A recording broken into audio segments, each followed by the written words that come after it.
I want you to picture this. It's a dark, monsoon-soaked evening in the coastal city of Kochi. Heavy, relentless rain is pouring down, washing over the crowded streets, and right in the middle of it all, thousands of everyday commuters are trapped in massive, completely gridlocked traffic.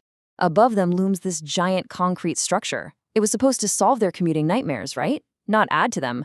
But instead of cars speeding overhead, this 42 crore rupee public infrastructure project sits entirely unused, under a massive cloud of controversy. Today, we're looking at the story of the Palarivattom Flyover in Kerala. It's a really fascinating story of grand promises, sudden failures, and a relentless search for accountability. Okay, let's dive into this.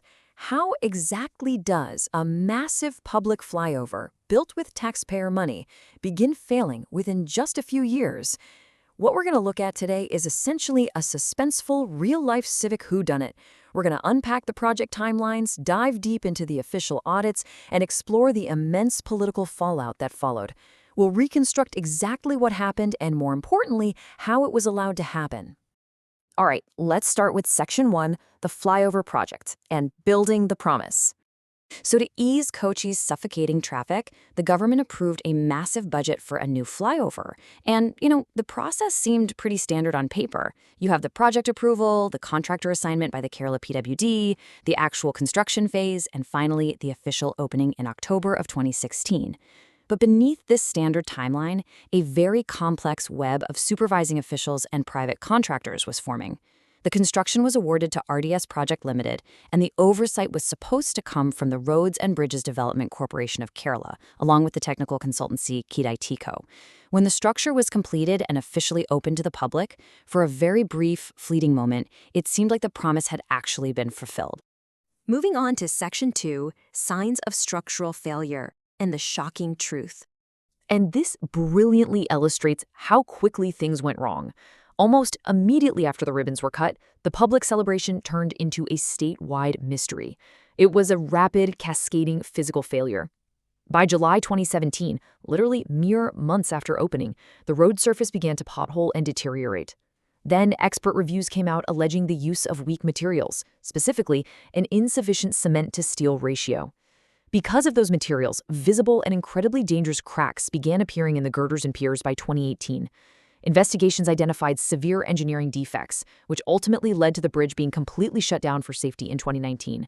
Looking at this incredibly rapid progression, the entire state of Kerala was forced to ask a pivotal, terrifying question. Was this a case of monumental incompetence, or was it deep-rooted corruption? Which brings us to Section 3, the vigilance investigation, and following the evidence. You simply can't have a failure of this magnitude without someone knocking on the door demanding answers. A massive probe by the Vigilance and Anti-Corruption Bureau was immediately launched, and the pace of the story accelerated dramatically here, with intense document analysis, media leaks, and rigorous questioning. Think of this as our investigative evidence board. Auditors dug deep into the budget comparisons. They documented strict audit observations regarding the quality of materials used by the construction contractors. Serious allegations involved the supervising officials from KITCO and RBDK, who, remember, were supposed to be the public's last line of defense. And perhaps most significantly, investigators zeroed in on some highly questionable financial structures, including an alleged 8.25 crore rupee advance payment given to the contractor at a suspiciously low interest rate. They were literally pulling on every single thread they could find. That takes us to Section 4, the political blame game, a state divided. So the crucial point is, when public money vanishes into a crumbling bridge, the fallout is always explosive.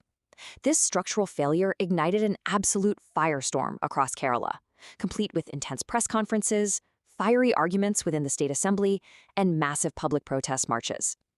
The Indian National Congress-led UDF coalition, who were the political administration in power that initially approved and initiated the project, vigorously defended their original vision. They claimed the subsequent investigation was basically a political witch hunt. Meanwhile, the Communist Party of India Marxist-led LDF administration, which came into power later and actually launched the official investigation, pointed to the crumbling concrete as undeniable proof of the previous administration's negligence. It was a classic, intense political deadlock over who was ultimately responsible for the disaster. Now for Section 5, the human toll and the commuter's burden. Underneath all the flashy headlines and the angry assembly debates, real people had to deal with the fallout every single day. As the saying goes, In the end, the burden was carried by the public. This wasn't just some abstract financial loss on a ledger. It was felt by frustrated auto drivers sitting in standstill traffic, literally losing their daily wages. It was felt by ordinary people sitting in buses, discussing corruption while staring out the window at a blocked-off, broken bridge that was supposed to make their lives easier. Local businesses in the surrounding area took a massive financial hit because customers simply couldn't navigate the gridlock to get to them. The true cost of this failure was paid in the lost hours and the exhausted patience of the people of Kerala. Finally, Section 6, Demolition and Rebuilding. Starting over. Ultimately, a hard decision had to be made. Heavy demolition machinery was brought in to violently tear down a structure that had, honestly, only just been built. Concrete was shattered and the bridge was reduced to rubble.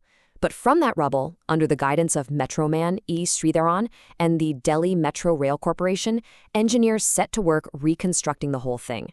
Against the modern skyline of Kochi, the bridge slowly rose again, but this time under the intense, watchful eye of a public that had definitely been burned once before. The rise, fall, and rebuild of the Palarivattom Flyover became the ultimate case study. It's a symbol of the larger debate surrounding accountability and public infrastructure in Kerala.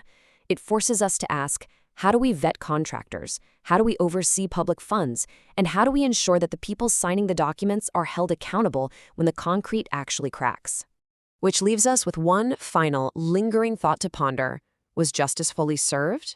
The bridge has been rebuilt and the traffic is moving once again. But as for the accountability, the lost funds, and the trust of the public, Kerala still debates the answer.